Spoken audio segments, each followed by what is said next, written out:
une dépression, on peut doser le cortisol et dire effectivement cette personne est déprimée, il faut faire quelque chose. Alors, d'où ça vient ce cortisol? Eh bien, il y a des stresseurs, comme on dit, qui vont agir sur le cerveau. Et au niveau du cerveau, il y a ce qu'on appelle la plaque tournante qui est l'hypothalamus qui va prendre la décision de stimuler l'hypophyse. Et partant de l'hypophyse, ça va au niveau du surrénal, en particulier les corticosurrénales. Et c'est là que vous avez des corticoïdes, en particulier ce cortisol, parce que dans un premier temps, il est là pour nous soulager. Parce que c'est une hormone anti-inflammatoire, et donc par conséquent, on se détend. On était tendu et on se détend. Et c'est pour cela que l'organisme fait bien les choses. On n'a pas besoin d'aller à la pharmacie pour chercher effectivement ces corticoïdes, parce qu'on les a physiologiquement. On les cherche quand l'organisme est dépassé, quand cet équilibre est rompu. Eh bien, le cerveau va appeler également la moitié pénienne pour faire des réflexes, et à ce moment-là, ça va vers les médules cérébrales, et vous avez de l'adrénaline, et vous avez le cœur qui va très. C'est comme quand vous voyez une situation de danger, comme par exemple une hémorragie, il y a des femmes, effectivement, qui ne peuvent pas se porter, et tout de suite, ils laissent le sac, ils disent tout, ils s'en vont. On se demande où ils vont aller, mais c'est l'adrénaline, effectivement, cette hormone, effectivement, pour nous sauver de la situation. Donc c'est comme ça que ça fonctionne, et dans un but, effectivement, d'instruire un dossier, on dose le cortisol pour savoir, effectivement, ce qui se passe au niveau du système nucléaire. Parce que vous avez des personnes qui, vous pouvez leur faire toutes les analyses que vous voulez, et sont normales. Et c'est là où ça pose un grave problème. Parce que quand on met les analyses sous enveloppe scellée et que la personne va voir son médecin, eh bien, généralement la personne attend que le médecin lui dise vous avez ça, vous avez ça, vous avez ça, il y a des analyses qui sont perturbées. Eh bien, le médecin lui dit mais tout va bien. Et la personne elle est complètement déçue. Parce que si tout allait bien, eh bien, il ne va même pas aller voir le médecin. Il ira à la page, mais tout va mal. Et donc il y a une incompréhension entre la patiente et le médecin.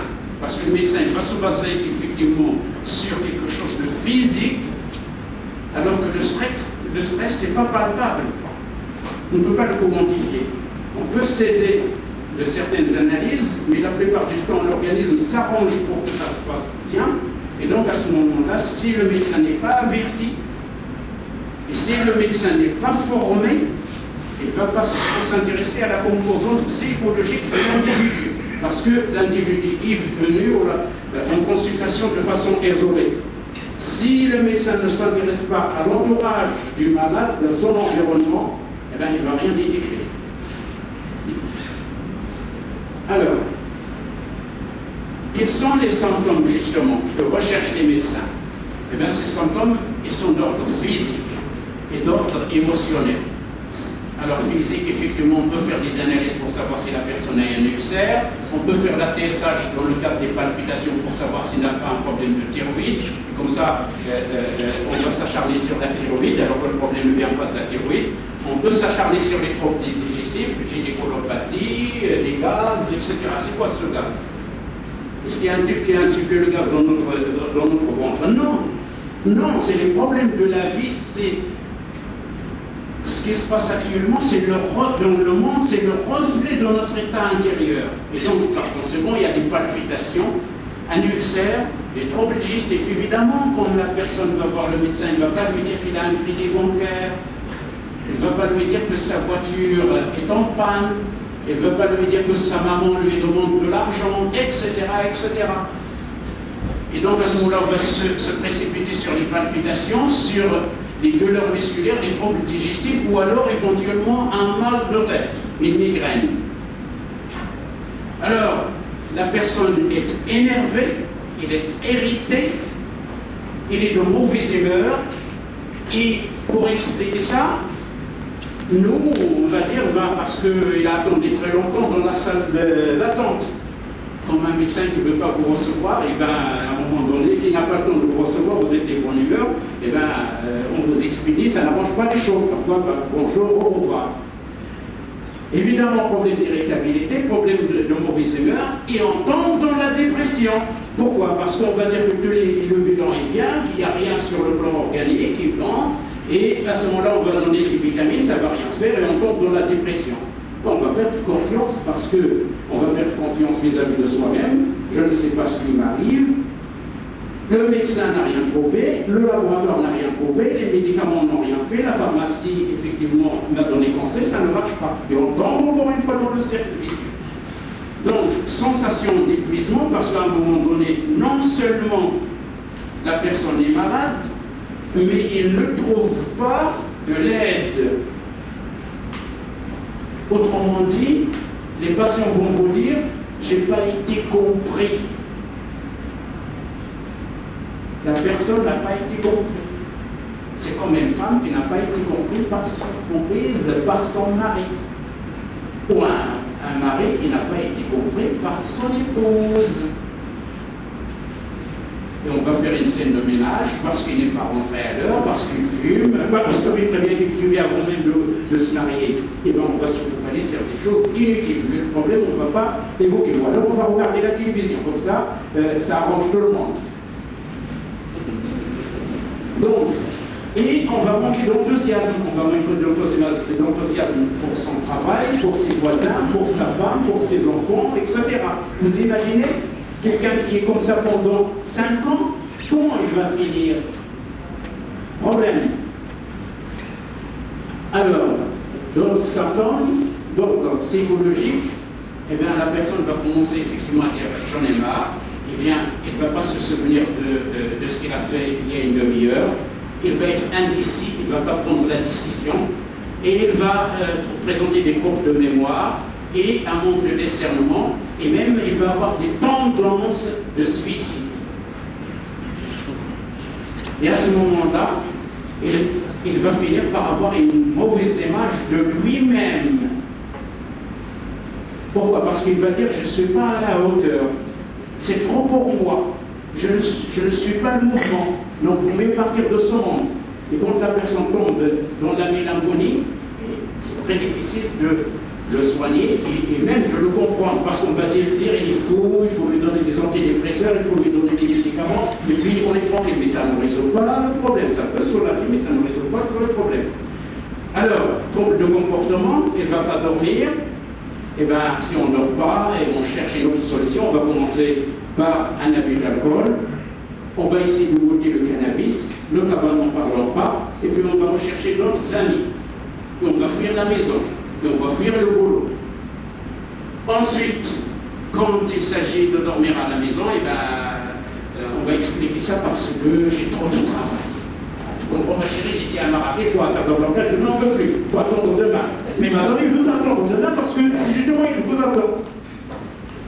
Alors ensuite, repli sur soi. Puisque justement, il n'arrive pas à satisfaire son épouse, et bien se repli sur soi parce que c'est un honte, parce qu'il n'est pas à la hauteur. Il va même rejeter qu'on l'aide. Il va dire non, je suis capable de tout faire. Il va s'agiter. Il ne va pas se détendre, même en regardant la télévision, même en faisant une douche, même en dormant. Parce que le problème, il est là. Alors, quels sont les différents types de stress? Il y en a deux. Il y a un stress physiologique. Ce sont les hormones comme l'adrénaline. Ce sont les hormones comme le cortisol, que nous dosons au laboratoire, et ce sont nos neurones qui nous aident à réfléchir et à exécuter un ordre. Et également les tissus, comme effectivement le foie, etc. Tout ce qui se passe dans mon estomac, c'est le reflet de mon état d'esprit. Et donc à ce moment-là, au bout d'un certain temps, quand ce système est déréglé, je vais tomber dans une maladie, comme un ulcère d'estomac, comme un intestin qui est bourré de gaz, comme une colopathie chronique. Alors, stress psychologique, c'est une appréciation subjective d'une stimulation considérée comme stressante. C'est comme ce que je vous ai dit. Il y a certains qui vont penser que, par exemple, nous vivons à Agadir. Je vais dire, mais moi, je ne veux pas vivre à Agadir. Je vais dire pourquoi, mais je ne me rappelle pas du tremblement de terre de 1960. Alors, 61, voilà. Et donc à ce moment-là, il va me dire, mais moi, je ne vais pas habiter à Agadir. Il est hors de question. Parce que qui vous dit qu'en 2020, effectivement, au moment où j'ai fini de payer ma maison, il me fait un tremblement de terre à Agadir. On s'en sort pas. Mais par contre, quelqu'un qui vous dit, mais Agadir c'est une excellente ville, il y a l'aéroport, il y a la mer, il y a des villes voisines, des gens sont très sympathiques. Il va commencer à décrire que du positif. Évidemment, celui-là, on lui propose une maison à Agadir, il va dire oui, j'y vais à Agadir. On lui propose un déplacement à Agadir, il va dire oui, j'y vais à Agadir. Donc, le stress est perçu comme une menace, et il doit y avoir une réponse physiologique. Et vous avez également le stress social. C'est quoi le stress social? Bien, puisqu'on ne peut pas vivre que seul, on va se marier, on va avoir des enfants, on va avoir des responsabilités, il faut les assumer. Mais à un moment donné, on dit, bah, j'en ai marre de la femme, j'en ai marre des enfants. Et qu'est-ce que vous voulez alors? Bah, je ne sais pas ce que je veux. Et donc, par conséquent, la personne commence effectivement un stress social. Alors, nous arrivons effectivement à ce qui nous intéresse beaucoup, c'est le problème du travail, puisque moi je suis censé vous parler du stress au travail. Eh bien, le travail, c'est le pivot de notre existence. Vous êtes là parce que vous travaillez. Vous êtes là parce que vous aimez votre travail. Et donc, on s'investit dans son travail. On l'aime. Et donc, on est prêt à tout faire. Donc, on est prêt à réussir à tout prix, à travailler jour et nuit, samedi, dimanche, les vacances, d'être dans la voiture. Vous savez que maintenant, on a transformé la voiture en cuisine, secrétariat, bureau, tout ce qu'on veut, pour réussir. Mais quand on fait l'accident, on dit, bah, il ne sait pas conduire. Ou alors, il dormait. Bah, pourquoi il dormait? Bah, parce qu'il est lessivé, parce qu'il est fatigué, il est stressé, il est épuisé. Mais quand quelqu'un fait l'accident, on ne pense pas ce qui lui est arrivé avant. On dit simplement, bah, mais moi, l'autre jour, quand je suis allé avec lui, j'avais déjà vu qu'il ne conduisait pas bien. Et c'est vrai en plus. Alors, donc, à ce moment-là, on essaie de réussir à tout prix. C'est ce qui se passe actuellement aux États-Unis. Aux États-Unis, ce qui compte, c'est l'argent. On s'en fout du reste. Mais vous avez vu les problèmes qu'ils ont actuellement. Ils gagnent de l'argent, mais ils en dépensent tellement, ils ne sont pas en sécurité. La chose la plus pire, justement. Et donc, par conséquent, vous voyez le stress aux États-Unis. Et dans le cadre de la mondialisation, eh ben, on exporte le stress aussi. Parce que nous, on essaie de copier le modèle d'ailleurs, si on ne fait pas attention. Et donc, il va y avoir une pathologie sociale actuelle de la mondialisation. Il va y avoir également un sentiment d'insuffisance. Pourquoi un sentiment d'insuffisance? Eh bien, je vais vous donner un simple exemple que vous vivez tous les jours. Docteur, vous pourrez me donner votre email, je vais vous envoyer ça. Docteur, oui, à un moment donné, ce docteur se retrouve avec 200 emails par jour. Est-ce que je suis capable de répondre à 200 emails par jour? Non. Mais dans le cadre de la mondialisation, on nous dit vous pouvez discuter avec tout le monde, vous pouvez répondre à tout le monde, mais ce n'est pas possible. Et donc, par conséquent, ça va créer une pathologie, un sentiment d'insuffisance. Je n'ai pas répondu à ça, je n'ai pas répondu à cet email, je n'ai pas répondu à ce téléphone, je n'ai pas répondu à cette personne. Et à un moment donné, on se le sait tellement qu'on ne peut plus faire face. Et vous savez très bien que la journée, c'est uniquement 24 heures. Et ces 24 heures, il faut quand même dormir. Vous imaginez la semaine. La semaine, c'est 168 heures. Vous enlevez 168 heures pour dormir, il vous reste 100 heures.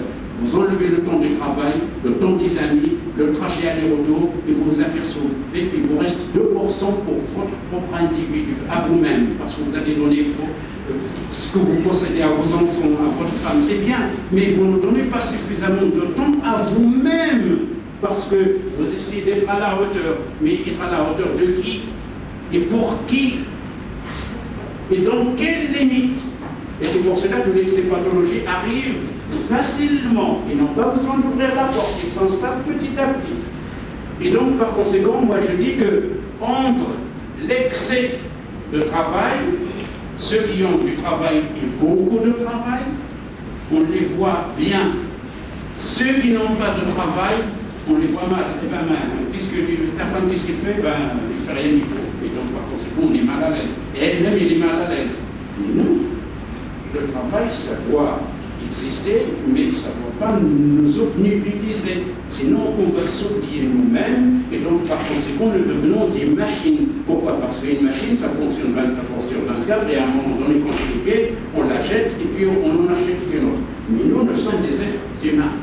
On ne fonctionne pas comme des machines. Et c'est la raison pour laquelle je vous incite à réfléchir à propos de ça, parce que c'est bien, il faut aimer son travail. Parce que vous avez même des personnes qui, tellement elles sont ambitieuses, elles aiment leur travail, qu'elles s'investissent dans leur travail, ils oublient leur famille.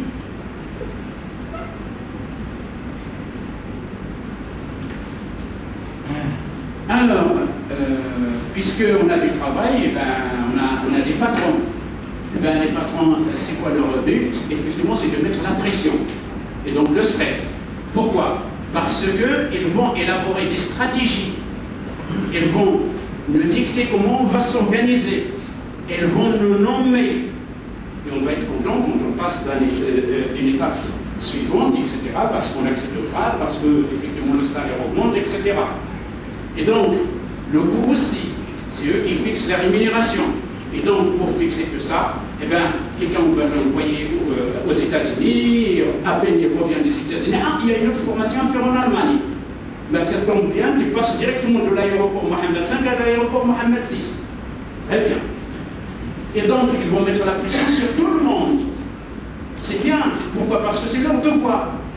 Mais nous, le problème est vécu autrement, parce qu'à peine revenu ici, il va falloir repartir. Et donc, on n'a pas le temps de se reposer, on n'a pas le temps de voir la famille, on n'a pas le temps de faire ce que nous, on voulait faire. Et donc, cette phrase, elle est vraie. S'il y a bien une chose que les salariés ne supportent plus, eh bien, c'est leur côté chef. Mais malheureusement, on est obligé de le dire, bonjour docteur, bonjour chef, bonjour etc.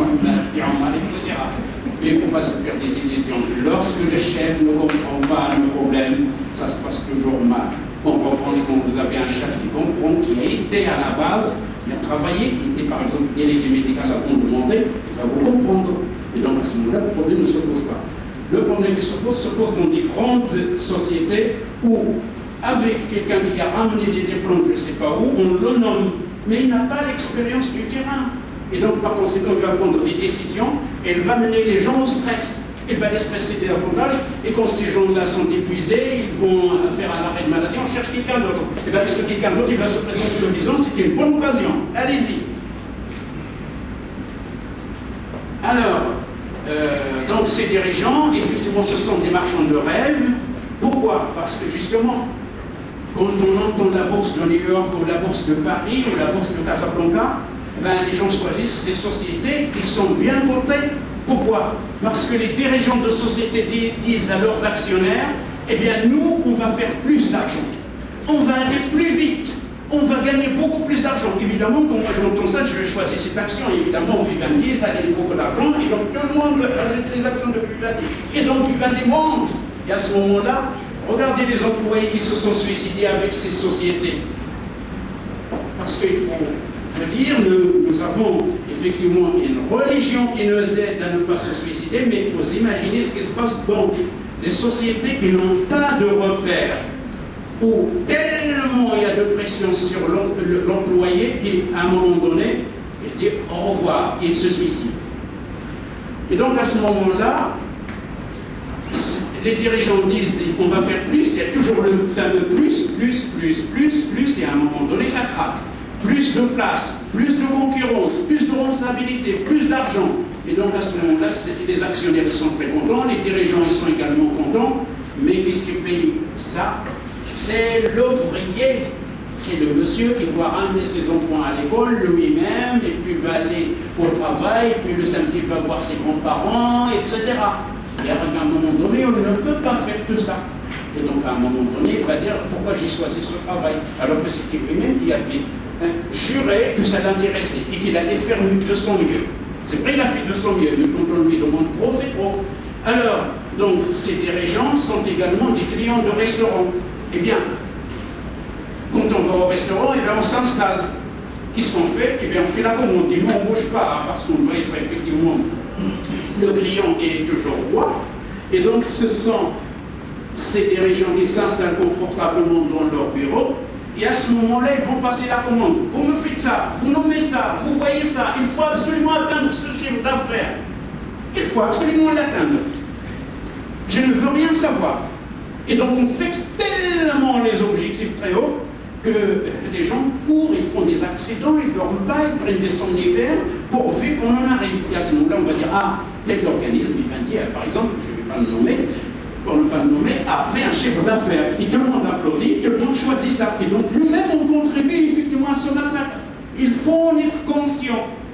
Parce qu'on veut de l'argent, mais il faut voir comment cet argent est venu. Et quelle est la casse et la catastrophe qu'on est en train de provoquer. Parce que si on choisit effectivement ces sociétés qui sont cotées en bourse, c'est pour leur dire, ce que vous faites, il est bien. Il est bien, mais on ne va pas vous dire ce qui se passe au niveau local. Hein? Des ouvriers qui travaillent 24 heures sur 24, qui n'ont pas pris de vacances depuis 3 ou 4 ans. Alors vous imaginez quelqu'un qui n'a pas pris de vacances pendant 3 ou 4 ans, quand est-ce qu'il va les prendre? Quand on va l'amener à la cimetière. De grandes vacances. Et donc, par conséquent, qu'est-ce qui reste? Il reste les managers. Et bien, les managers, effectivement, il faut qu'ils servent effectivement le client en disant que on nous a fixé ces objectifs, il faut les atteindre. Comment on va faire? Débrouillez-vous, vous faites des remises, vous faites ce que vous voulez, il faut absolument arriver parce que le patron veut ça. Et on y arrive. Alors, et puis le stress, ça vient avec le changement. Et puis, puisqu'on est dans l'ère de la mondialisation, eh bien, c'est des changements sans arrêt. Vous avez vu ça au niveau des ordinateurs, vous avez vu ça au niveau des téléphones, vous avez vu ça au niveau des voitures, partout. À chaque fois qu'on a quelque chose en disant c'est bien, c'est le meilleur. Vous allez acheter une voiture, on vous dit c'est le temps. Vous achetez un ordinateur, c'est le corps. À peine 5 ou 6 mois, on le. Pourquoi? Parce qu'il y a mieux. Et donc des changements sans arrêt, et ces changements vont avoir des conséquences. Et regardez ce qui se passe au niveau de la société dans laquelle nous vivons. Eh bien, on tend à l'individualisme, c'est-à-dire l'individu, c'est d'avoir son appartement, sa voiture, son travail, et puis le reste, il ne veut pas entendre parler. Il a bien réussi sa vie. Ensuite, on recherche la perfection. Eh bien, moi, je suis mieux que l'autre. L'autre, il va dire, moi aussi, je suis mieux que l'autre. Et donc, par conséquent, c'est l'escalade. Et donc, on va accélérer le rythme, et puis on va obéir à l'économie de marché. L'économie de marché, vous avez ce qui se passe, on fabrique ailleurs. Ben, moi je dis, si on fabrique ailleurs, les gens qui sont ici n'auront pas d'argent, même si vous nous ramenez des voitures, si moi je ne travaille pas, je ne peux pas acheter cette voiture. Je vais simplement me contenter de la regarder au niveau de la vitrine. Et puis je vais être frustré, je vais rentrer chez moi. Parce que les gens, sinon, c'est ce qui se passe actuellement en Europe. On fabrique des voitures ailleurs, on leur amène des voitures, moins chères certes, mais comme les gens sont au chômage, ils ne pourront pas acheter la voiture. Et donc, par conséquent, ils vont être encore plus stressés, plus frustrés, parce qu'ils ne vont pas répondre à leurs besoins. À conséquent, de leur montrer des voitures qu'ils ne pourront pas utiliser. Donc, on tend à utiliser des solutions individuelles au lieu de faire des solutions collectives. Pourquoi? Parce que tout le monde veut avoir sa voiture. C'est vrai, c'est bien d'avoir une voiture. Je veux partir à 8h22, je pars à 8h22. Je veux rentrer à 19h26, je rentre à 19h26. Et le bus? Oh, le bus, il est long, c'est vrai. Mais vous imaginez, si chacun de nous a sa voiture, combien de voitures nous allons avoir? Vous imaginez si nous prenons un simple bus pour aller au restaurant, ça prend moins d'embouteillage, ça revient moins cher. Mais le problème, c'est qu'on tend à la solution de l'individu et on laisse effectivement la collectivité. Et que ça crée un stress. Et donc, au niveau du travail, le travail va devenir de plus en plus intense parce que je vais faire un effort pour acheter justement cet appartement qui sera un mois. Je vais acheter cette voiture qui sera un mois tout seul. Et bien, madame aussi veut sa voiture toute seule. Les enfants voudraient aussi une voiture. Vous imaginez une maison où il y a 5 enfants? Ça fait 7 voitures. Très bien. Alors, le problème c'est la précarité. On serait obligé d'accepter n'importe quel travail, pourvu qu'on travaille. C'est ce qui se passe actuellement en Europe. Alors, il va y avoir apparition d'autres risques qui n'étaient pas du tout prévus. C'est le risque social. C'est quoi ce risque social, psychologique? Ben, il y en a un qui travaille la nuit, l'autre le jour, on ne se voit pas, mais le week-end on voudrait se reposer, il y en a un qui dort, l'autre fait des tâches ménagères, etc. Et puis, pour l'individu tout seul, cet individu, il était en bonne santé quand il voulait travailler. Maintenant, il est devenu malade et la société n'en veut pas. Et même l'État n'en veut pas parce qu'il n'est pas du tout productif. Et donc, ça va poser un problème, on va les mettre. Et puis, vous avez un travail, vous avez aussi des émotions. Soit ça se passe bien, soit ça se passe mal. Et donc, à ce moment-là, ces émotions vont retentir à la fois sur le couple, les enfants, la société, les embouteillages, etc. Et donc, il va y avoir création de nouveaux besoins. Ben, si moi je ne travaille pas, je n'ai pas besoin d'un ordinateur. Lorsque je travaille, évidemment, on va me proposer un ordinateur, il n'y a qu'à moi que vous allez le proposer parce que j'ai un travail. On va me proposer une chaîne pour regarder 150 chaînes, alors que je n'ai pas besoin de ça. On va me proposer une grande voiture pour aller des côtés de Bois-de-Zeuve, je ne sais pas où. Un billet d'avion, pourquoi ne pas passer ses vacances en Italie alors que je passais mes vacances à Tarazeux, etc., etc. Les nouveaux besoins. Et puis, puisque je vais être épuisé, ma résilience, on appelle le principe de la résilience, c'est-à-dire la capacité de l'individu à faire face à n'importe quel événement. Et donc cet individu qui faisait face à des événements qui sont limités, qui sont pratiques, qui n'étaient pas épuisés, à un moment donné, il va dire « j'en ai marre de ça, j'arrête ». Et donc sa résilience va être limitée. Et puis on va dire « c'est un feignant ». Évidemment, c'est un feignant. Pourquoi? Parce qu'il a tellement fait d'efforts et que maintenant, on oublie le passé, on va le condamner. Et on va le changer de poste. Et on va le rejeter. Et il va être déprimé. Et puis il va être dépressif, etc., etc.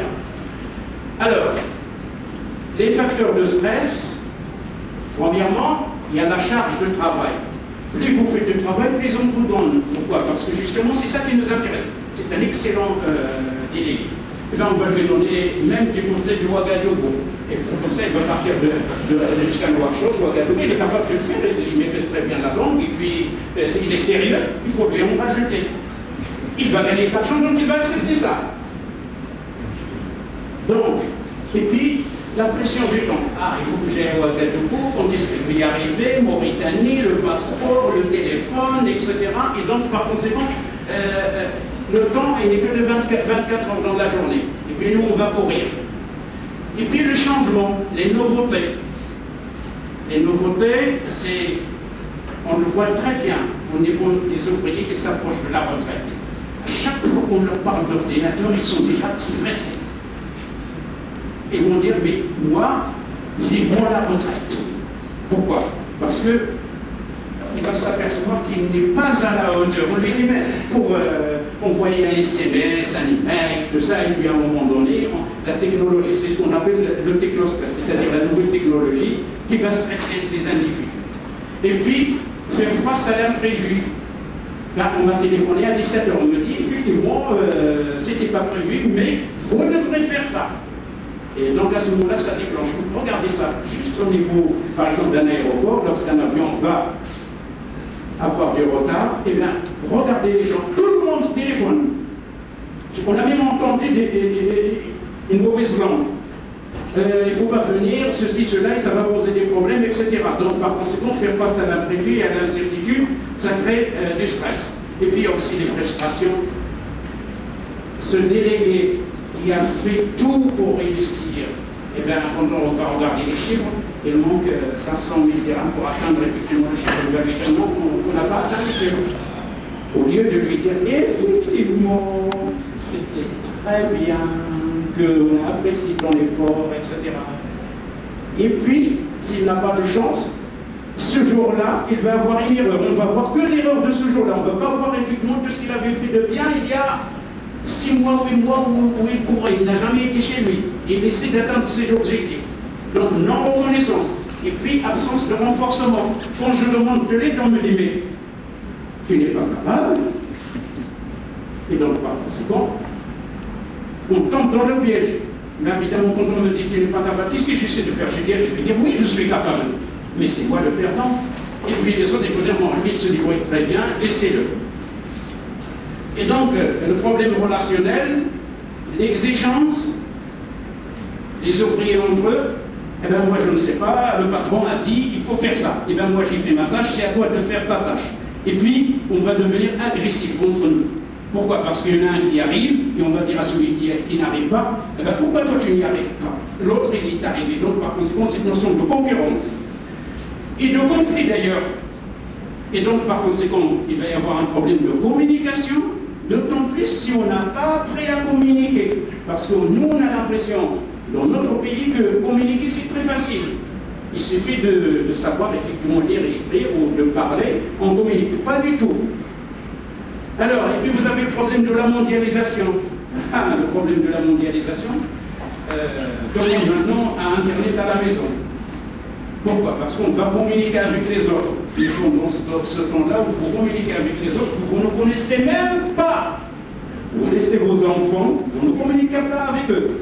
Vous laissez votre femme, vous ne communiquez pas avec elle. Vos voisins n'en parlent pas. Il faut même les tuer parce qu'ils font des bruits. Et nous, on est concentrés sur les messages d'Internet, ou tout ce que va dire Internet. Et donc, par conséquent, ce problème de mondialisation va poser un grave problème dans la mesure où on est ouvert aux autres, et on oublie nous-mêmes, et on oublie notre petit territoire. Alors, d'autres facteurs de stress, c'est le bouleversement des références. On avait l'habitude, effectivement, de s'arrêter, faire la prière, revenir au travail. Maintenant, tout ça, non, parce qu'aux États-Unis, il est 17 h, il faut travailler parce qu'on va communiquer avec eux. Donc, par conséquent, les références ne sont pratiquement plus les mêmes. Et ça crée effectivement un stress non négligeable. C'est des gens qui travaillent avec d'autres pays. C'est bien que vous allez rentrer chez un médecin et vous allez trouver l'heure de New York, l'heure de Ouagadougou, etc. Alors, l'environnement, tout le monde parle de l'environnement, mais personne ne fait quoi que ce soit pour l'améliorer. Au contraire, on l'appauvrit. Et donc à ce moment-là, vous avez le problème de l'alimentation qui est de mauvaise qualité, vous le savez très bien, parce que maintenant on va trouver un McDo partout, et c'est très facile d'y aller, vous n'avez même pas besoin de descendre de votre alimentation qu'on trouve à notre disposition. Quand on est en route, on mange ce qui est à notre disposition, quand on est à l'aéroport, on mange ce qui est à notre disposition, et donc c'est pas nous qui décidons, et pourtant on nous fait croire que c'est nous qui choisissons. C'est vrai, je vais choisir dans les rayons, et je vais choisir dans ce rayon, donc il va grignoter, et donc il va perdre la notion de repère, d'horaire pour le repas. Et à ce moment-là, il va perdre le contrôle parce qu'au lieu de manger à 19 h, il va arriver à 22 h, voire même 23 h 40. Il va manger seul. Si vous savez que quand on mange seul, on mange trop. Et donc, notion de boulimie. Et puis, puisqu'il est minuit, il va se précipiter pour manger rapidement, pour dormir. Parce que le lendemain, il faut qu'il parte très tôt. Et puis, vous avez le problème de la conduite automobile. C'est bien d'avoir une voiture de service. En général, quand on est engagé, on me dit, on doit vous donner une voiture de service. Et je vais dire à mon frère, ben, moi j'ai même la voiture de service, c'est un avantage. C'est une véritable catastrophe. Pourquoi? Regardez, la fatigue routière. On vous demande de faire votre métier de délégué. On vous demande d'être un chauffeur. Pourquoi? Parce que conduire, c'est une profession. Nous, on fait les deux professions. On est secrétaire à bord de la voiture, on est chauffeur, on est délégué, on est intellectuel, on est tout. Ensuite, à un moment donné, on ne va pas faire d'accident, mais on va observer les accidents. Et donc il y a une émotion qui se dégage de cet accident. Combien de fois vous avez vu des visiteurs, des délégués qui viennent vous dire je ne parle pas d'accident, je alors, on parle de la visite médicale ou on parle des accidents. Mais c'est une réalité.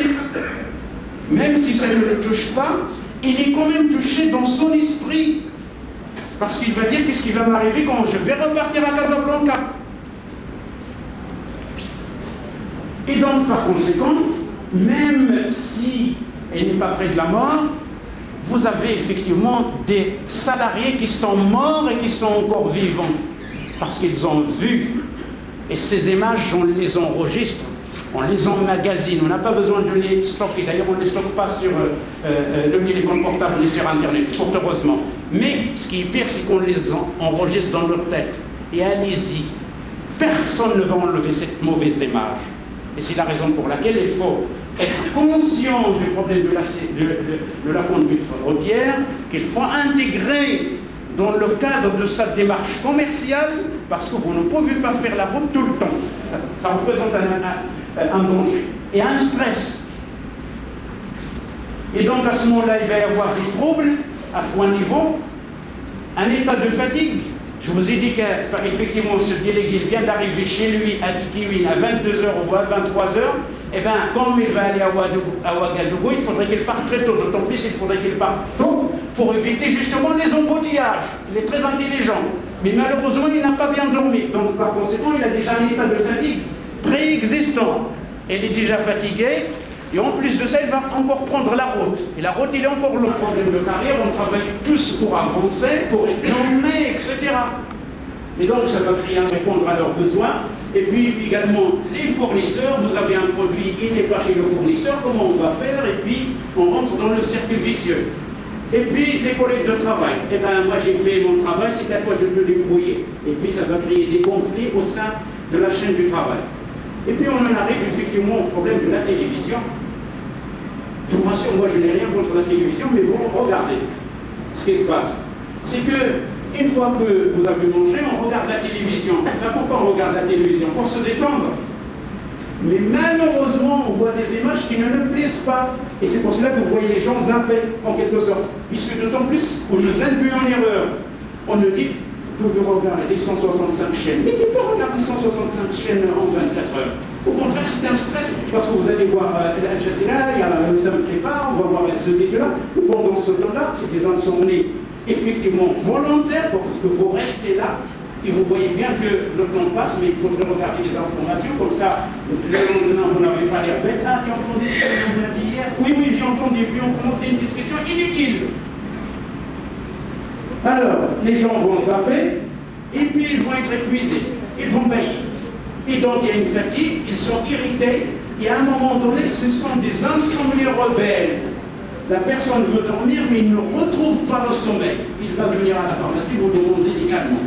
Pareil, c'est ce qui se passe actuellement avec Internet, dans la mesure où vous avez l'impression de tout avoir sur Internet, mais vous êtes débordé en vous tellement d'informations que vous ne savez pas où faire. Et puis, quand vous mettez le réveil, en disant que je vais rester sur Internet une demi-heure ou une heure, généralement les gens ne font pas ça. Moi, je vous invite à faire une expérience de dire, je vais passer 3 quarts d'heure sur Internet, vous mettez le chrono, et quand le chrono sonne, vous allez vous apercevoir que vous voulez encore continuer.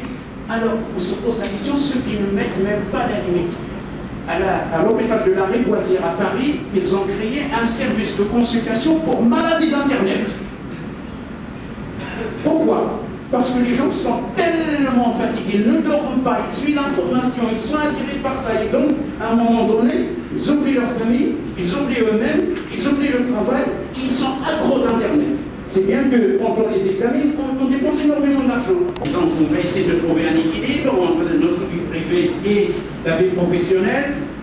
C'est bien si on arrive à le faire, mais si on n'y arrive pas, on va réussir. Sa carrière, bien entendu, et entre-temps, si on a de la chance, on n'a pas les aléas de la vie, et puis on va avoir une carrière. Et c'est là où on rentre dans la forêt. On va montrer des gens qu'on ne connaît même pas, leur habitude, leur tradition, leur façon de voir les choses. Et c'est là le problème de la communication. Et puis on généralise. Et donc à ce moment-là, ça va créer un stress au niveau de la profession, avec au bout d'un certain temps la baisse des performances. Pourquoi? Parce que ce même délégué qui était très enthousiaste, qui était même excité pour aller visiter toutes les villes du Maroc, quand on lui propose effectivement d'en rajouter, il dit allez, non, je n'en peux plus. Pourquoi? Parce qu'il était excité, il aimait bien son travail, et au bout d'un certain temps, il arrive au sommet de ses performances, et à ce moment-là, la baisse des performances. Et puis on va dire, celui-là, il n'est plus intéressé par son boulot. Et puis, il va être affublé psychologiquement, parce que la vraie mission, on ne va pas lui donner, on va la confier à quelqu'un d'autre. Et à ce moment-là, il va se sentir mal, il va être affublé physiquement, et à ce moment-là, il va être malade, il va être épuisé. Alors, ça, je vais vous demander de bien faire très attention à ce schéma parce qu'il résume pratiquement ce que je voulais vous dire à propos du stress. Notre esprit, notre intellect, et puis notre personnalité, notre façon de voir les choses et de faire les choses qui est différente d'un individu à l'autre, et puis notre état d'esprit, notre disposition. Et donc ça va commencer parce que ce schéma, on l'utilise pratiquement pour aider les gens qui veulent arrêter de fumer. À titre d'exemple, on peut l'utiliser dans d'autres circonstances, mais essentiellement nous l'exploitons pour les gens qui disent on a dosé la nicotine, on a dosé totalement un certain nombre de substances toxiques pour les aider effectivement à épurer leur organisme et à vérifier leur organisme et à changer d'organisation et d'orientation et puis revenir à eux-mêmes. Comment ça se passe? De l'extérieur, je vais faire une conférence, il faut que je vienne habillé comme la tradition, costume, cravate, bien coiffé, bien habillé, etc. Donc, l'extérieur a de l'influence sur moi. Je vais chez mes parents, je vais leur montrer que j'ai réussi. Je vais louer la voiture, ou je vais prendre une belle voiture pour leur montrer que j'ai bien réussi ma vie. Et puis aussi, on nous donne un modèle au niveau de la télévision. On montre de jeunes demoiselles, bien coiffées, bien habillées, mannequins, etc. Donc par conséquent, les gens, nos enfants aspirent ce modèle, qui peut d'ailleurs ne pas leur correspondre. Et donc à ce moment-là, il y a l'environnement, et puis aussi la culture qui a des influences. Alors, ça va démarrer par ce qu'on appelle notre personnalité, et puis notre intellectuel, notre cerveau, qui va avoir de l'influence sur notre état d'esprit, notre âme. Et c'est la raison pour laquelle, à un moment donné, vous avez les trois cercles qui vont coïncider les uns les autres, et vous avez notre âme ici, notre état de conscience. Ça, je vais faire. Ça, il est hors de question que je le fasse. Et vous allez passer à une autre personne. La chose que telle personne a niée, l'autre, elle va l'accepter avec plus ou moins de difficultés. Et donc, vous avez les enseignements, notre expérience en fonction de notre vécu, nos habitudes, les tendances et les talents et nos qualités et les souvenirs que nous avons de tel endroit, ou de tel examen, ou de telle profession, ou de tel médicament. Et donc, il va y avoir notre volonté d'évaluer, de raisonner, de prendre la décision. C'est comme par exemple quelqu'un qui va vous dire, mais moi pour aller à Casablanca, je vais prendre ma voiture. Parce qu'il est convaincu que la voiture c'est mieux. Quelqu'un d'autre va vous dire, il est hors de question que moi je prends ma voiture pour aller à Casablanca. Ça c'est un exemple très simple. Vous allez lui dire pourquoi, il va vous dire effectivement ses arguments. Et préfère prendre le train. Et puis vous avez ici le pouvoir de notre pensée, ce que je ressens, ce que je pense à l'instant T, ce que je vais créer, ce que je vais imaginer.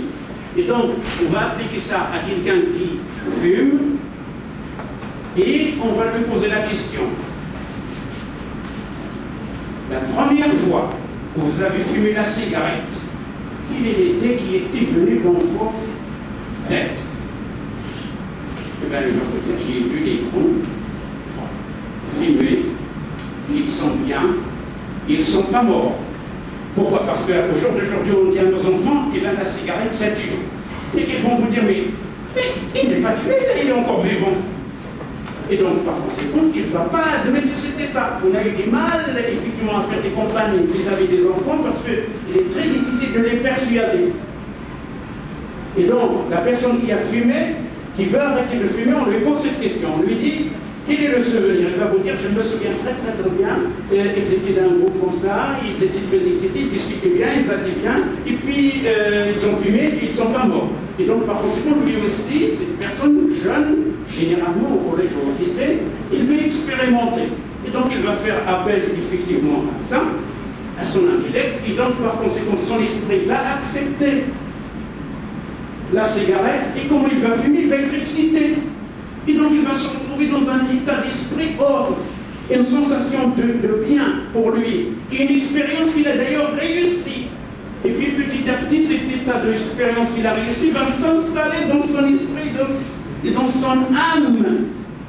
Alors qu'est-ce qui va se passer pour cet enfant quand il va être disputé par le prof, quand il n'a pas une bonne note, quand il se bagarre?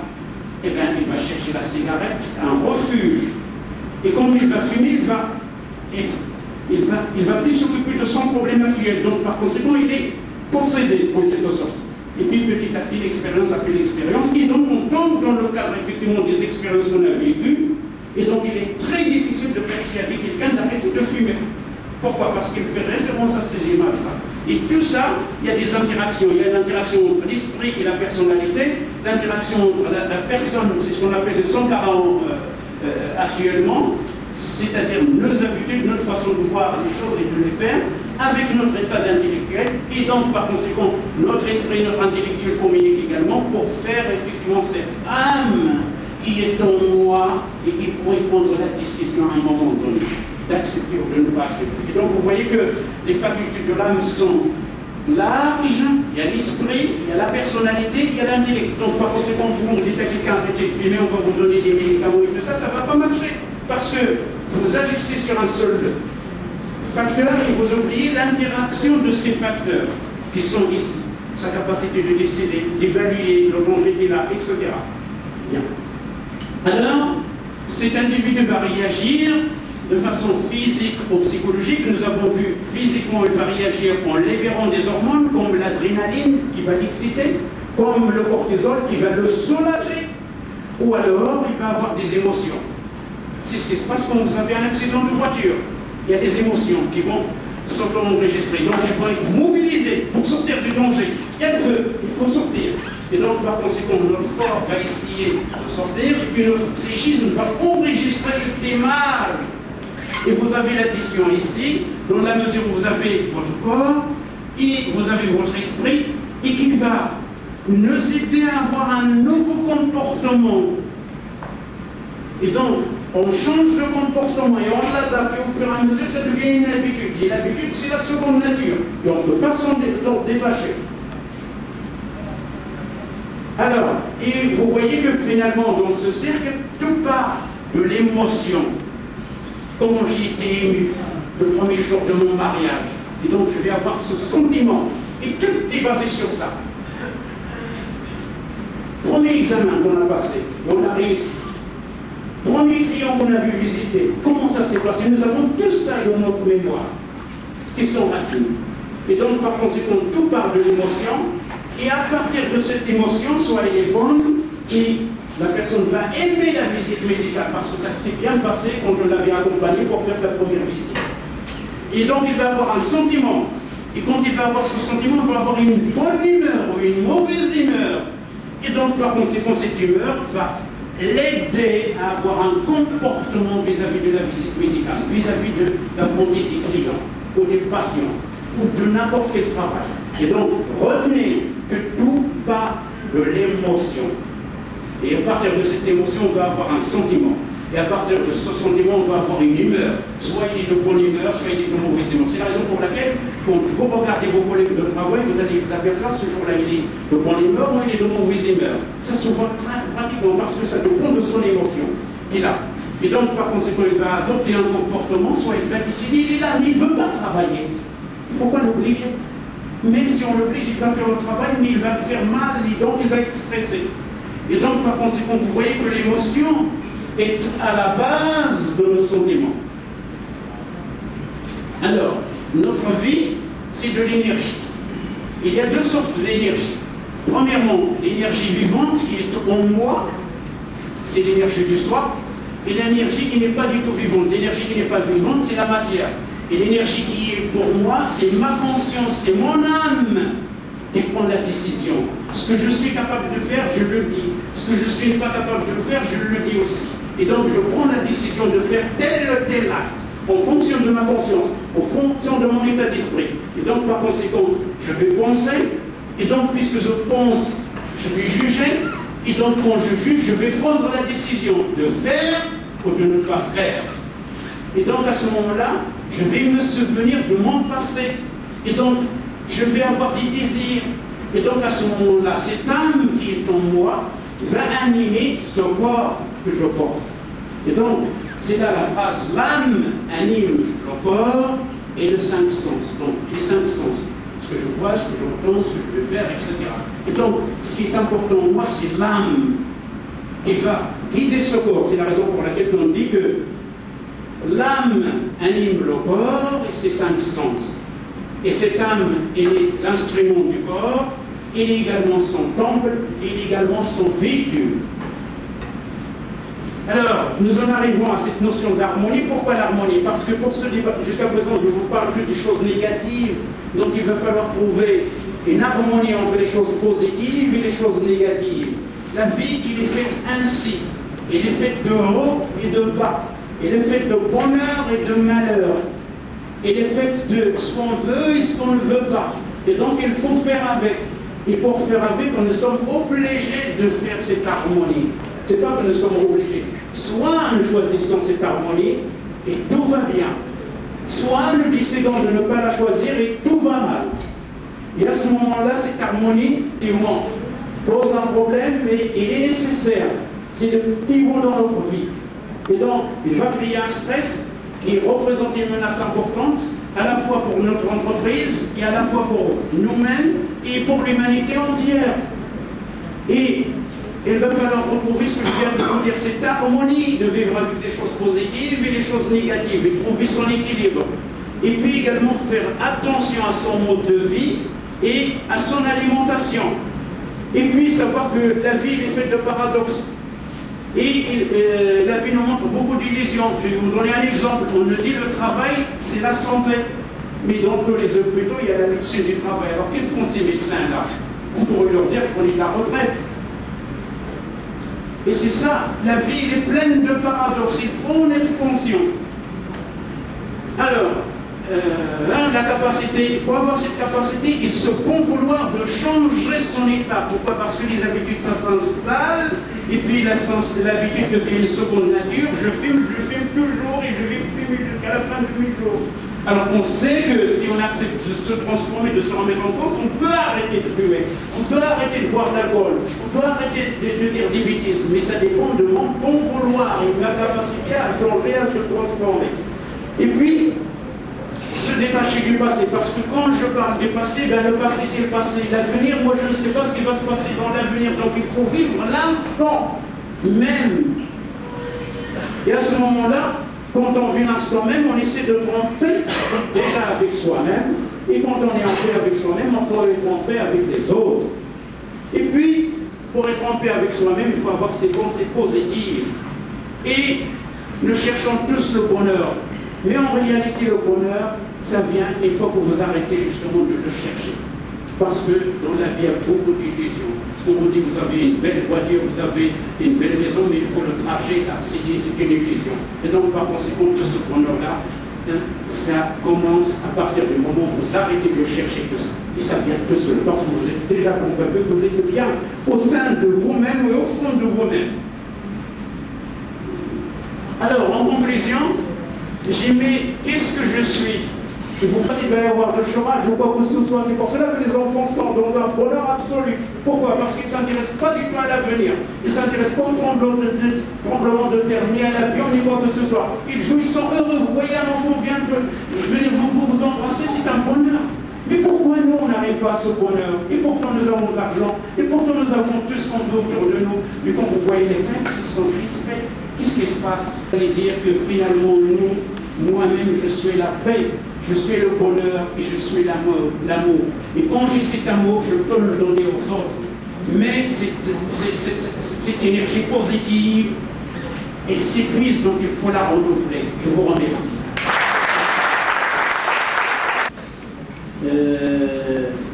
Pour nous, vraiment, c'est la première fois qu'on a eu l'occasion d'avoir la possibilité d'être avec le Dr Azouad Nazaou, qui nous anime aujourd'hui ce thème.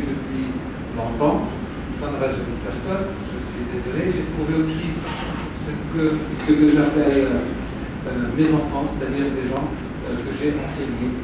Et ça fait vraiment plaisir parce que je viens ici, je les trouve très beaux, très riches, très élégants, fantastiques, à l'image de leurs collègues qui sont sur Agaï.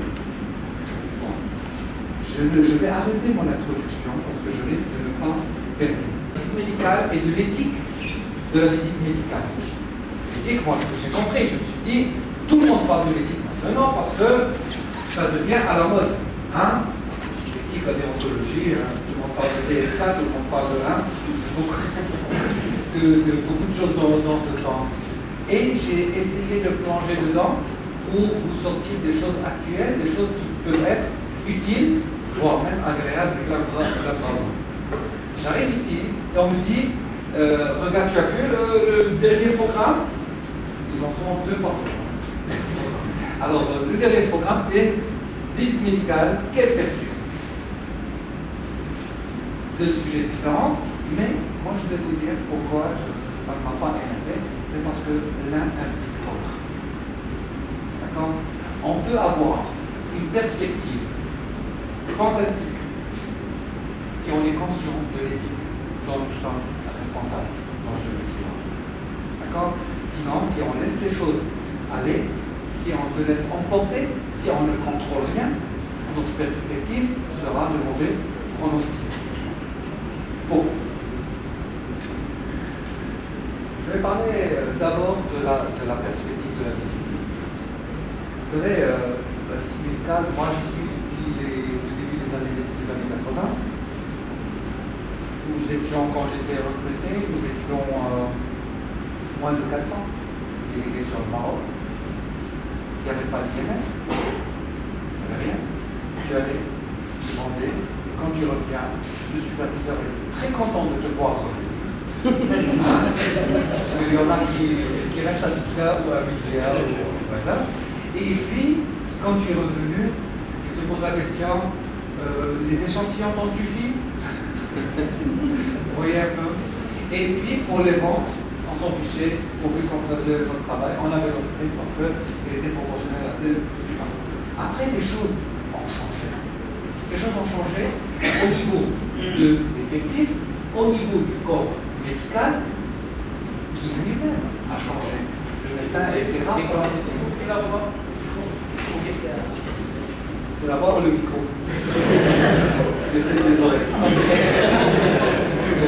Excusez-moi, j'ai pas l'habitude.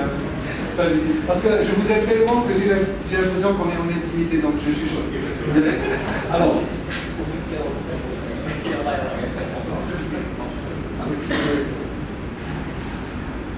Alors, les choses ont évolué. Les médecins étaient pratiquement rares. Je vous rappelle, et tous les vieux de la vieille, tous ceux qui sont ici, qui ont les cheveux blancs, vont vous dire, j'allais à Oujda et je faisais toute la route en une journée. Et j'arrivais à Oujda et je n'avais pas encore fait 7 médecins. Alors qu'aujourd'hui, dans de petites villes, on peut trouver 30 médecins. Vous voyez, le corps médical a changé en nombre et en qualité. Dans le temps, il n'y avait pas beaucoup de spécialités. Il y a des spécialités qui n'existaient pas. Aujourd'hui, soit il y a des CHU partout. Il y a des spécialistes partout. D'accord? Dans le temps, jusqu'aux années 90, on ne se bousculait pas tellement dans les cabinets. Hein? Le médecin qui a vu 4-5 délégués dans le temps se disait débordé et ses malades étaient énervés. Aujourd'hui, un médecin entre guillemets ciblé, gros cabinet, il voit normalement 12 délégués par jour. Vous voyez un peu? D'autre part, dans le temps, les délégués ne changeaient pas beaucoup de laboratoire.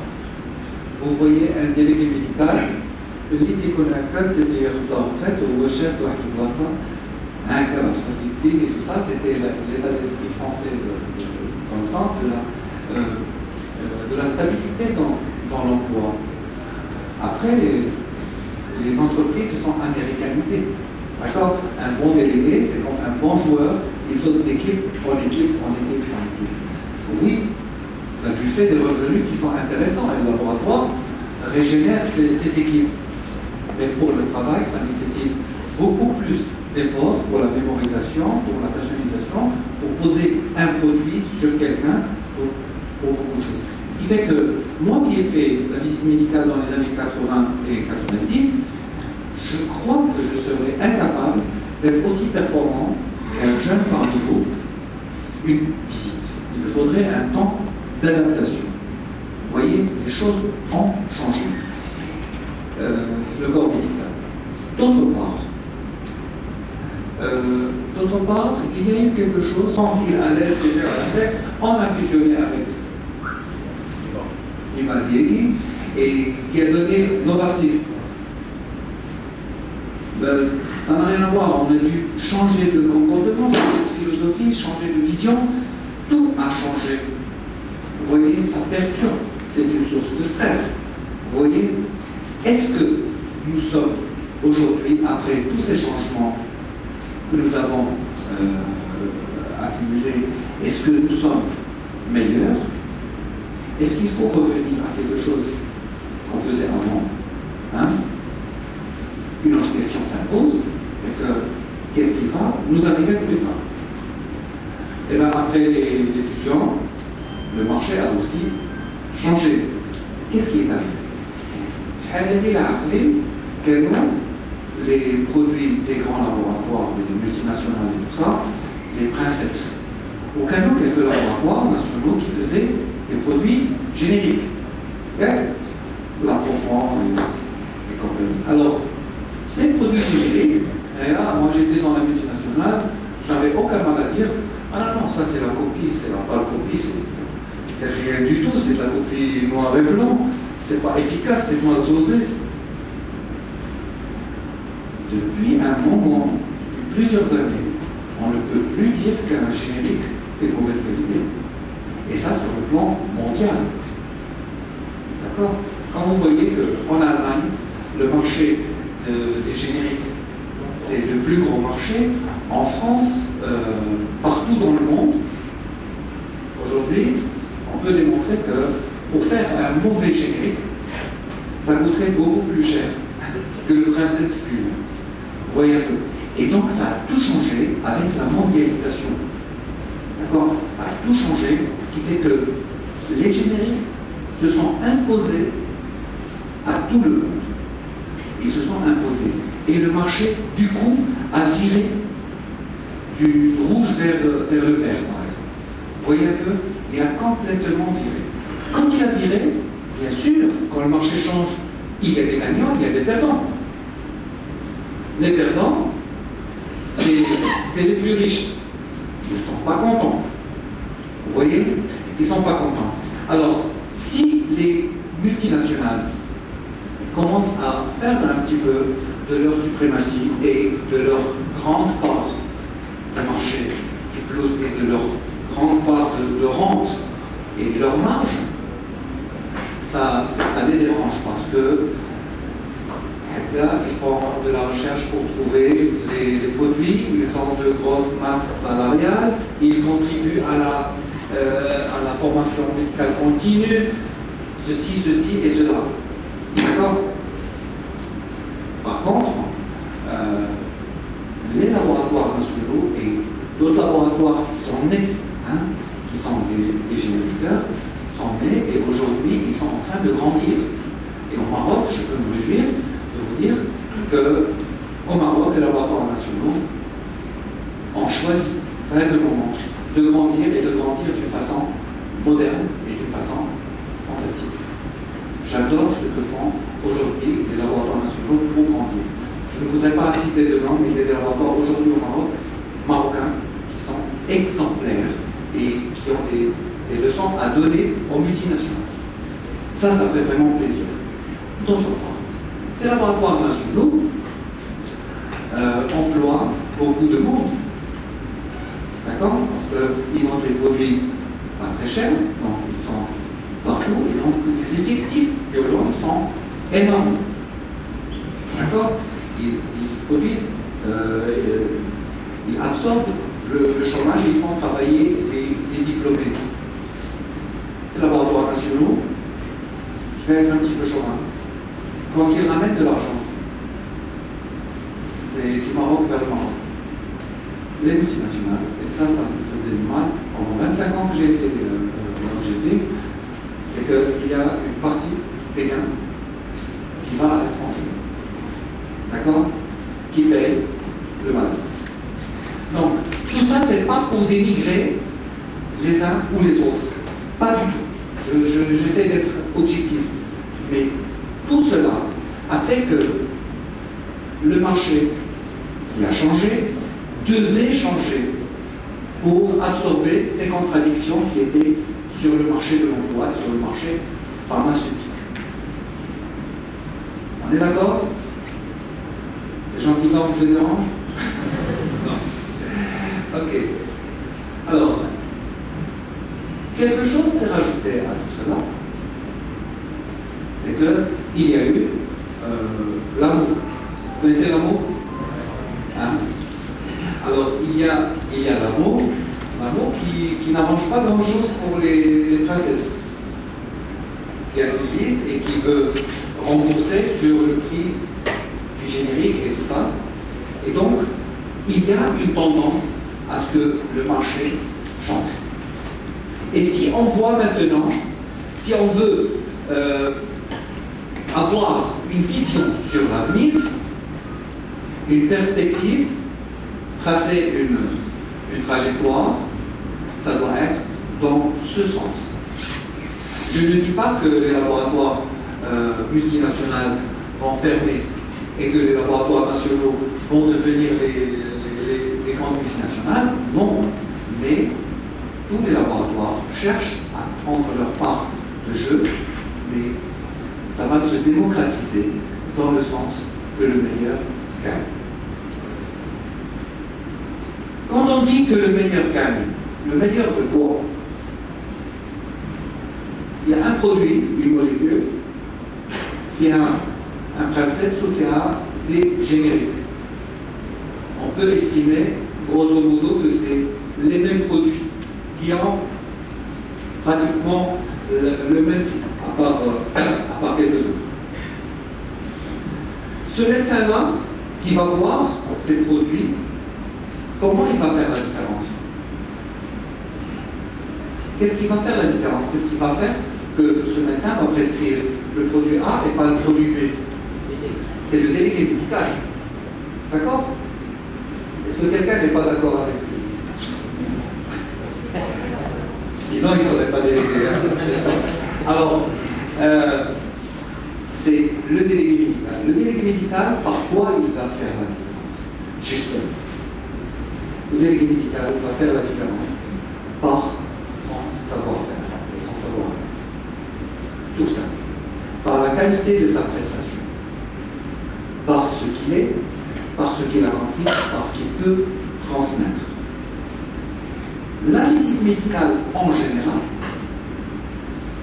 peut s'améliorer en qualité et en image pour qu'elle soit beaucoup plus crédible qu'aujourd'hui, pour pouvoir apporter plus à ce corps médical qui est friand d'informations et de formations venues des laboratoires. Donc, notre perspective d'avenir est basée sur l'effort que doivent faire les laboratoires, c'est-à-dire les formations des délégués médicaux, leur accompagnement, leur coaching, pour qu'ils soient les plus sérieux, leur développement, leur évolution dans les rangs sociaux. On a tous commencé avec de tout petits salaires, avec une voiture cassée, avec le dos cassé par la route, avec je vous mets le cours et après 2 ans ou 3 ans, wow, quelque chose de délégué, vous voyez un peu? Moi, je n'ai pas vu mes enfants ici depuis 2 ans, je ne sais pas reconnu. Hein. C'est très très important.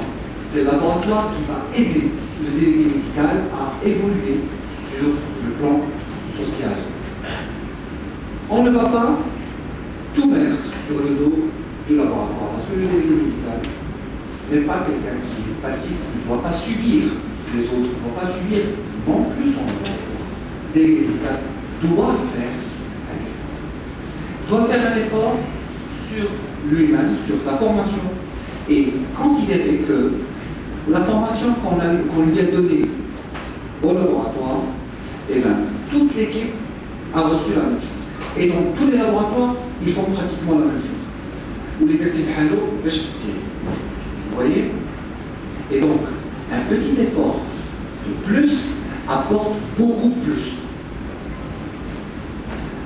Je suis sûr que chacun de vous peut mémoriser dans sa tête, lors d'une visite, quelque chose qu'il a lu ou qu'il a vu, comme ça. Vous l'avez, la télévision s'est passée, et puis dans une discussion avec un médecin, tu sors quelque chose que le médecin ne savait pas, et le médecin te dit, ah oui, ah bon, et toi tu es tout fier, hein? Ça veut dire briller en société.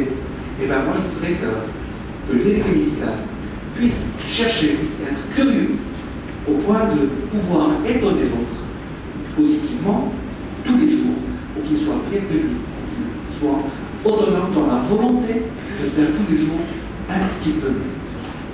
D'accord? Il y a ça. Il y a aussi le fait de voir le métier en dehors de la vision individuelle. Là, je parle de l'individuel, d'accord? Maintenant, on sort de l'individuel pour voir un petit peu la vision du groupe. C'est pour ça que je salue les initiatives des associations, des regroupements comme ça, qui se font spontanément, et j'apprécie beaucoup que l'amphi soit renouvelé. C'est fantastique. Et cette vision du groupe, il faut que le groupe soit impeccable. Il faut que la vision du groupe des délégués médicaux soit quelque chose de très très beau, de parfait.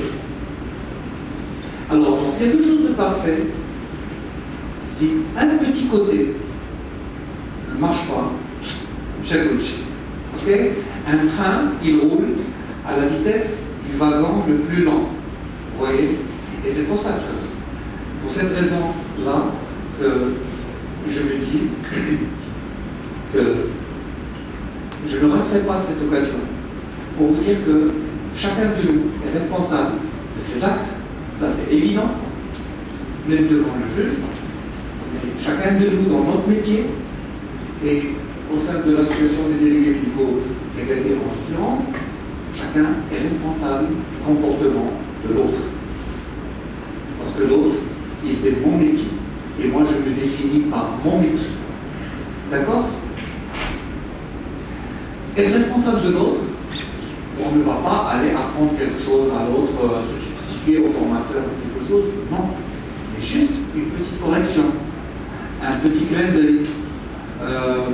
J'ai un collègue, je t'aurais dit, et on en a parlé ce matin, je t'aurais dit, le Jojo, je lui ai dit, et si tu travailles un peu, voyez un peu, sa façon d'être, mais je lui donne conseil, quelque chose. Vous voyez? Jouer frère. D'accord? Frère et ennemi, bien sûr, on est tous concurrents les uns des autres. D'accord? Pour le métier en lui-même, c'est comme ça que ça va se passer. D'accord? Là, j'étais en train de parler de perspective et je suis en train de parler finalement de l'éthique du travail. L'éthique du travail, j'adore le fait de l'oral arabe, c'est akhlaqiyat. C'est pas tout. Akhlaqiyat. Vous savez que vous avez été recruté au niveau de votre laboratoire en tant que délégués médicaux. Voyez, si vous croyez que vous avez été recruté sur votre CV, vous vous trompez. On ne recrute pas un délégué médical sur son CV. On le recrute à l'entretien. Et qu'est-ce qu'on cherche? On cherche justement ces choses éthiques, des choses éducationnelles. On cherche ces valeurs. On cherche l'éducationnel. Gentiment. Je ne vous dis pas que si quelqu'un est mal habillé, non. Non. C'est gentiment, avec beaucoup de tact, serve de l'akhlaq, c'est même. Je voudrais que le délégué médical, ici, dans cette ville, dans la ville, يكون باين. Je vais à 100 mètres, dans la matinée, 5 ou 6 délégués de Moustawa Ali il ne pourra jamais être à ce niveau. S'il voit en nous que nous faisons un effort, considération,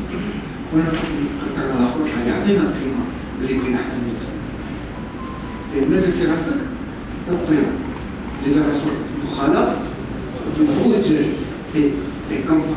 C'est un effort sur soi qu'il faut faire pour aussi éduquer le corps médical.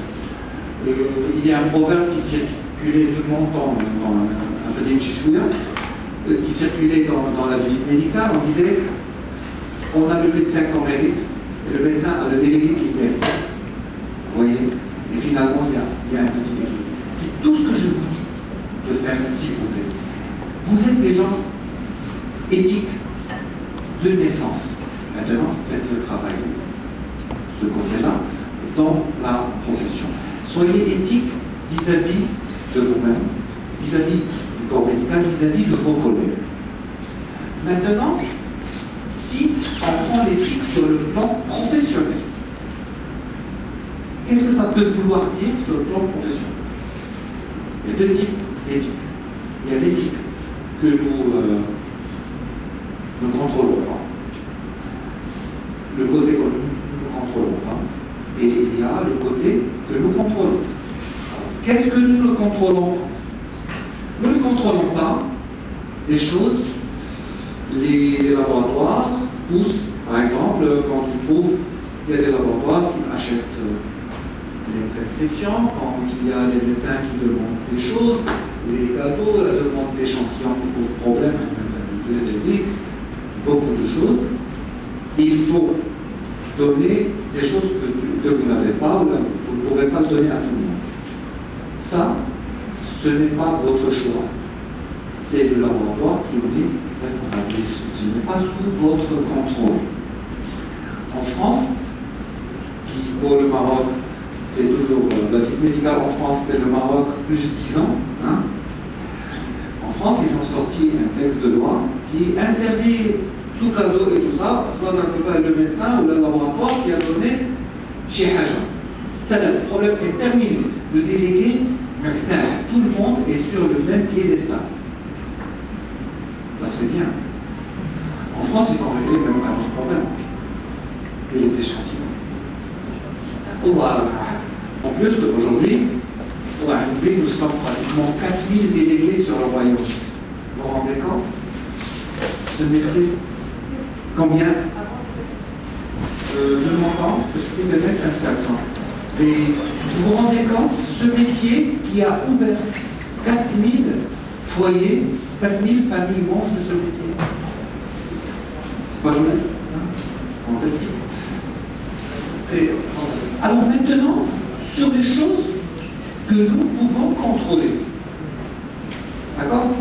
Un médecin, quand on va le voir, un délégué médical, quand il va voir un médecin, voilà docteur, vous connaissez, voilà docteur, non, pas docteur. On va discuter avec le médecin, un petit peu scientifiquement sur le produit. Nous ne sommes pas des analphabètes, nous sommes des gens formés pour ça. Et on va discuter, on va chercher le besoin, on va répondre aux besoins de façon scientifique. D'accord? Alors, c'est une information scientifique, voire médicale, qu'on délivre aux médecins. C'est une information médicale qui est dite d'une manière presque commerciale. Vous voyez, on joue sur des nuances. Qui est dite mais supérieure, pas sur le nombre d'échantillons, pas sur la destination de la prise en charge concrète, pas sur des choses matérielles. Parce que si vous jouez les enchères, moi j'étais dans une multinationale qui jouait les enchères avec 2 ou 3 autres laboratoires dans une spécialité donnée. Et bien, nous étions plus lourds que pour les congrès. Je ne dis même pas la spécialité comme ça, je ne me fais pas tuer en sortant. Nous avons un secteur de 20-30 بعدنا 50 60 ماشي avec deux autres كل شيء تلميذي بحال في البوكر et nous étions fiers d'être les premiers à envoyer 100 فرحان.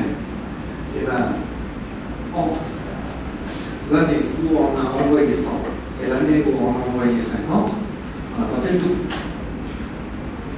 Vous voyez un peu? Relax. On a ça, c'est gagner ces médecins spécialistes, on les a dans la poche. 2 mois après, un autre laboratoire a envoyé 150. On ne peut pas aller dans ce truc-là parce que ce n'est pas en humain. Maintenant, si vous avez dans votre secteur un délégué concurrent, curieux, il cherche ses mots, il cherche l'originalité et tout ça. Ça, c'est une bonne concurrence. Il est curieux, il a apporté cela, moi aussi je vais être curieux et je vais faire et je vais donner une information juste, une information que je peux trouver, des informations que je peux expliquer, je peux sortir de cette image que le médecin a du délégué, de quelqu'un qui a appris par cœur un argumentaire et qui est obligé, pour justifier sa visite, de passer à un visualisme. D'accord? Aujourd'hui, je vous parle comme un superviseur. Je suis réellement désolé. Mais en sortant de la visite médicale, je la vois maintenant de l'extérieur. Je ne sais plus si j'ai dit tout ce que je voulais dire. Est-ce qu'il y a une question comme ça qui monte toute seule? Je vous remercie beaucoup pour l'appel. Bien. Bien. Alors, qui voudrait développer avec moi un sujet qui me tient à cœur? Je vais vous dire pourquoi je vais tirer avec ce sujet qui est épineux et qui ne plaît pas à tout le monde. Je m'en fiche. Je cherchais de l'internet. Je cherche mon salon sur internet. Je cherchais un truc sur l'éthique de la visite médicale au Maroc. Et je tombe sur quelque chose d'écrit. Quelqu'un qui ne voulait pas qu'on dise du délégué médical qu'il est vendeur. Au laboratoire, on dit souvent que le délégué médical est un vendeur. Qui est d'accord et qui n'est pas d'accord? On va commencer par qui est d'accord avec ces appellations de vendeur.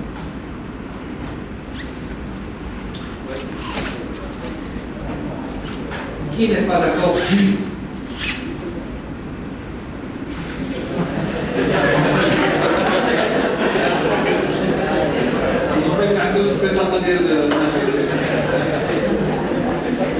Qu'est-ce que vous en pensez? D'après vous, pourquoi le délégué médical ne devrait pas être vendeur? C'est pas de la vendeur. Parce que c'est péjoratif? Si on parle d'éthique, ça veut dire que c'est pas un vendeur. Il a un rôle informatif, information scientifique. Si vous voulez, il y a un côté. Mais je pense qu'il y a un côté vendeur aussi. Parce que quand on fait ce métier, c'est pour vendre les ventes. Absolument. Absolument. Oui. Alors, il faut comprendre ça parce que c'est très très important pour moi quand on est ici avec une question. Question, se poser des questions encore et encore et encore. Tant que cette visite médicale existera, Inch'Allah, il y aura des gens qui poseront des questions. Il y aura des gens qui ont du cœur pour essayer de chercher quel est le mieux. Quel est le mieux, bien sûr pour moi, pour toi, quel est le mieux pour ce citoyen, en fin de compte, quel est le mieux pour nos enfants, je ne peux le comprendre. Vous voyez un peu? C'est très très important. Alors, en termes de cette allocution, je dois vous dire que j'ai été extrêmement honoré de vous servir. J'ai été dans l'émotion, et je suis toujours dans l'émotion d'avoir été appelé ici. Je suis prêt à revenir si vous en voulez encore de moi. Je voudrais revenir et revenir, pouvoir demander aux gens qui me connaissent mes domaines de compétences. Je vous promets de ne vous dépasser. Ce qui est possible est déjà fait, ce qui est impossible est en train de se faire, ce qui est inimaginable, nous sommes en train de le tenter pour vous. Mesdames, Messieurs, je vous remercie pour ça. Pour sa présence, c'était très riche pour vous. C'est vrai, il y a des anciens délégués qui sont parmi nous, mais il y en a beaucoup aussi qui sont nouveaux. Nous avons la preuve. On a des jeunes délégués médicaux qui sont bien sûr aujourd'hui avec nous. On a profité beaucoup de votre expérience. On a encore envie de vous avoir aussi encore une fois ou plusieurs fois avec nous, Inch'Allah, et on aura l'occasion de nous contacter et de vous inviter encore et encore une fois, Inch'Allah. Donc, là, on vous présente un certificat de reconnaissance à M. Mohamed Nerezien, au nom de l'association des délégués médicaux. Docteur Azeo, on vous remercie encore une fois pour votre présence avec nous.